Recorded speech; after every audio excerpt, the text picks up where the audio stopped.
استاد اور طالب علم کا رشتہ تمام رشتوں میں مقدس اور پاکیزہ ہوتا ہے. استاد ایمان کو یقین میں بدلتا ہے. استاد وہ ہے جو بنجر زمین کو کھلیان بناتا ہے. استاد وہ ہستی ہے جو چشم بشارت کو ناگہ بشارت بناتا ہے. استاد وہ ہے جو ظلمت کے شعبوں میں سورج نکالتا ہے. جناب علی وقار استاد وہ ہستی ہے جو ہاتھ میں جگن لیے شمس قمر سے مخاطب ہوتا ہے. یہ مہر تابا سے چاہت کر دو کہ اپنے گردوں کو گن کے رکھ لے. یہ مہر تابا کو چاہت کر دو کہ اپنے گردوں کو گن کو رکھ لے.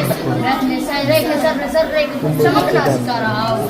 جناب علی وقار امام غزالی رحمۃ اللہ علیہ فرماتے ہیں کہ میرے حقیقی والدین نے مجھے آسمان سے زمین پر پہنچا دیا، لیکن میرے روحانی والدین نے مجھے زمین سے اٹھا کر آسمان کی بلندیوں پر پہنچا دیا.